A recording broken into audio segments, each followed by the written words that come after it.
No, takže priatelia, my sme taký fitness pár, ktorý možno, že niektorí z vás poznáte. Marek a Martina. Áno.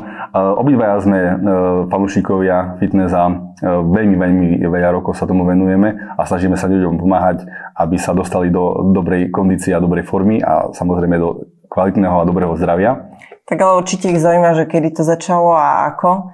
Tak ja som tiež bola nejaká taká športovkyňa, ktorá si sama čítala maskláče, poznáte tie časopisy. No a až Marek bol jeden z tých prvých trénerov, ktorý mi skutočne vypracoval môj prvý jedálniček a tréningový plán. Takže si v prvom rade bol môjim trénerom. No a časom sme sa dopracovali na súťaže a naozaj na veľké súťaže, na majstrovstvá Európy a sveta v rôznych tlakoch na lavičke, body fitness. No a časom sa nám podarilo vybudovať si krásny gym. No a takisto, ktorý teraz prevádzkujeme, to znamená, že sme nielen tréneri, ale aj prevádzkovateľia fitness klubu a chodia ku nám ľudia, ktorí mnohokrát nevedia o cvičení a o výžive skoro nič. A práve preto sme sa snažili, alebo dostali taký nápad, aby sme poskytli aj touto formou nejaké informácie ľuďom, ktorí sa snažia niečo získať alebo niečo sa naučiť o výžive a cvičení, a tak, aby to bolo čo najpriateľnejšie. Tak ja navrhujem, aby sme im zahrali reálnu scénku, ako to býva, keď príde prvýkrát klientka k nám, no a čo všetko ich zaujíma, hej. Tak v prvom rade, čo prídu, tak povedia, chcem zhodiť z brucha, ženy zo stehien, samozrejme zadok, chcú spevniť ramena, chcú byť krásne zrazu, nevedia, čo majú jesť.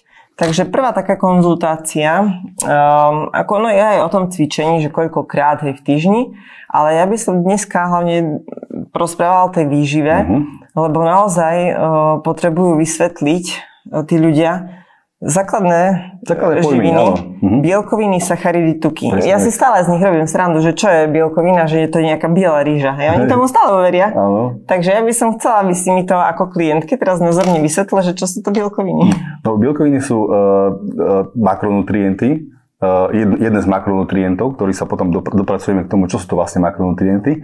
A bielkoviny sú veľmi dôležité práve z hľadiska toho, že naše telo ich potrebuje a nedokáže si ich vyrobiť, to znamená, že ich musíme príjmať zo stravy. Veľa ľudí ale nevie, čo sú to bielkoviny, presne ako Maťka vravela, myslia si, že bielkoviny, tak bude to niečo asi biele. No nie je to celkom tak. Bielkoviny sú vlastne vysokomolekulárne látky, to sú také ako keby peptidy zložené z rôznych aminokyselín a majú v tele niekoľko funkcií. Od takých funkcií, ako je stavebná funkcia, čo je pre nás veľmi zaujímavé, lebo sa z nich tvoria svaly, ale nie len svaly, ale rôzne enzymy a hormóny. A preto vlastne je dôležité ich v tej strave prijímať. No samozrejme, mnoho ľudí nevie, ako z tej stravy, alebo čo vlastne v tej strave sú bielkoviny, tak sa im to snažíme vysvetliť veľmi jednoducho a v podstate je pár takých základných delení, ako sa delia bielkoviny, a to sú napríklad živočíšne bielkoviny a rastlinné bielkoviny. No, tak to by som hneď nevedela, ktoré. Veď živočíšne, no tak máme tu na mäso, vieme aké, hej, kuracie, morčacie, hovädzie, niekto ľubí aj bravčové, napadajú ma ryby, potom ma napadá, no čo to ešte, také vajíčka. Áno, presne tak. No a to asi by som takto možno troška zjedla z toho. No a potom samozrejme nesmieme zabúdať aj na mliečne výrobky, hej, napríklad tvaroh alebo jogurty. No ale tie rastlinné, tak máme tam asi fazulu, šošovicu.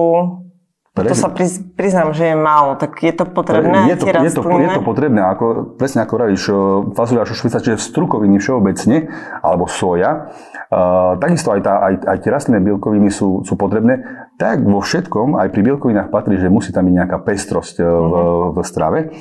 Je jasné, že naozaj tie živočíšne bielkoviny nám dávajú to celé spektrum tých aminokyselín, ktoré telo potom z toho využíva a potrebuje, ale je dobre naozaj to kombinovať aj s tými rastlinnými zdrojmi bielkovín. Samozrejme sú aj prípady, kedy ľudia z nejakých dôvodov, náboženských, morálnych alebo akýchkoľvek nejedia mäso a mäsové výrobky a pre nich je to troška zložitejšie, ale aj tak dá sa aj z tých rastlinných zdrojov poskladať dostatok bielkovín, aby im to proste všetko fungovalo tak, ako má.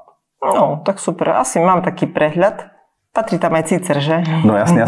Cicer je veľmi dobrý zdroj bielkovín, áno. No ale do ciceru mi tam nejak pasujú, alebo sú také, čo sa tak vyrábajú, aj humus jedlo presne také, a tam idú tie tuky. Tak ja by som teraz k tým bielkovinám ani nešla možno na tie sacharidy, lebo asi tam toho viem trošku viac, ale tie tuky sú podľa mňa potrebné aj pre vlasy, pokožku. Tak vedel by si mi trošku porozprávať o tých tukoch? Jasné. Tuky podobne ako aj bielkoviny takisto sa delia na, napríklad povieme, také najzákladnejšie delenie je nasýtené a nenasýtené. No nasýtené sú práve v tých živočíšnych zdrojoch väčšinou a nenasýtené sú v tých rastlinných. Je dobré dodržiavať nejaký takisto, podobne ako pri bielkovinách, ten správny pomer príjmu v strave tých nasýtených a nenasýtených, ale tam je samozrejme viacero ciest.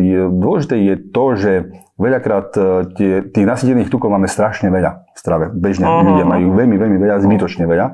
A preto je dôležité vedieť ich redukovať. To sú napríklad všetky tie masné mäsa, mäsové výrobky.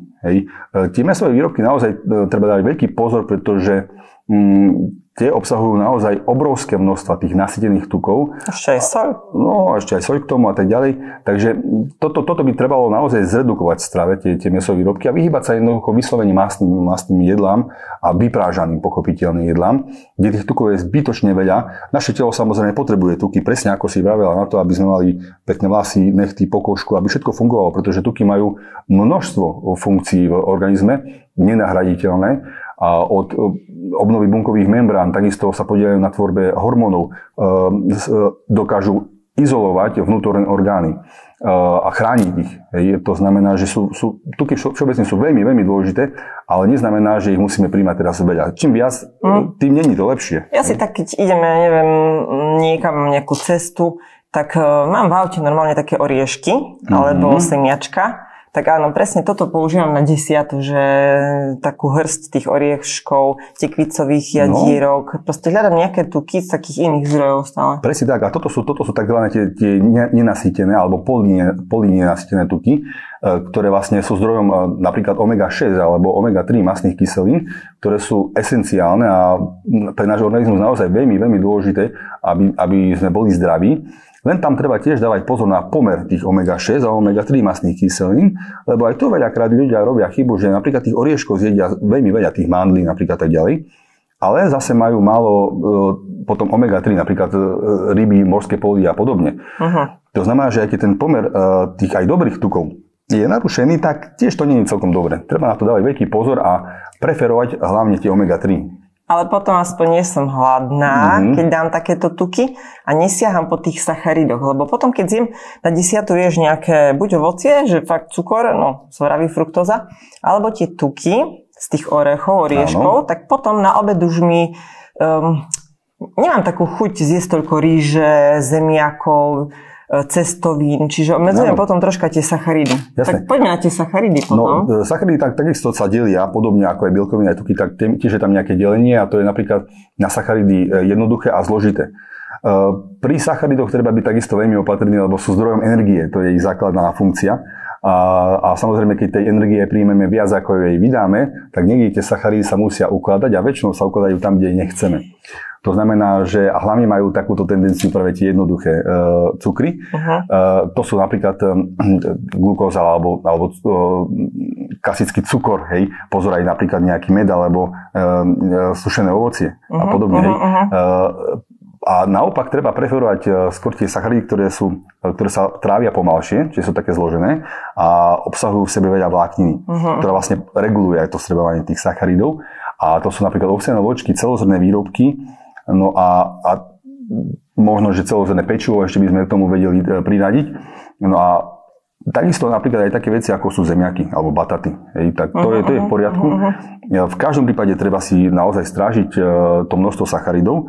To, koľko sacharidov denne môžete prijať, veľmi závisí od toho, aký máte výdaj. Napríklad nejaký športovec alebo nejaký aktívny športovec, nejaký maratónec alebo cyklista, kľudne môže prijať 400-600 gramov sacharidov, aj tomu nemusí stačiť, ale nejaká učiteľka dejepisu, tak pre ňu aj 200 gramov sacharidov denne môže byť naozaj veľmi veľa. To je veľa, naozaj.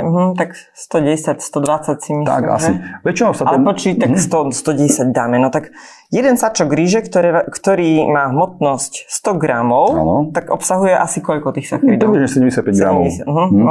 Berieme čiže ja môžem ten sačok ríže denne, plus ešte tam mi ostane nejakých 40 gramov možno, ktoré by som mohla, ale tak to už sa tam zmestila nejaká asi zelenina. Zelenina, možno, že nejaký kus ovocia. Alebo banán, no tak to je asi taký denný príjem, aby sme si to vedeli predstaviť. Hej.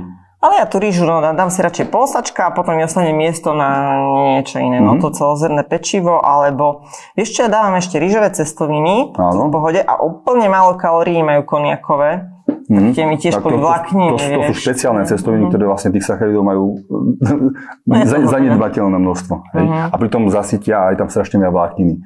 No o tom jedálničku by sme vedeli veľa rozprávať, aj ho vyskladať nejako, že spísať, nie? To by si mi vedel. No, určite, že áno. Sú niektoré veci, ako sme teraz spomínali, ktoré sú všeobecne dané a platia pre každého. Ale samozrejme potom tam sú aj individuálne faktory. To znamená, že každý človek má nejaký iný výdaj, troška iný metabolizmus a iný spôsob života. Tak a teraz ma zaujíma, že podľa akých údajov by si mi to vypočítal? Tak určite samozrejme dôležité je, aby som vedel fyzickú aktivitu toho človeka, jeho výdaj, aspoň orientačne. Hej.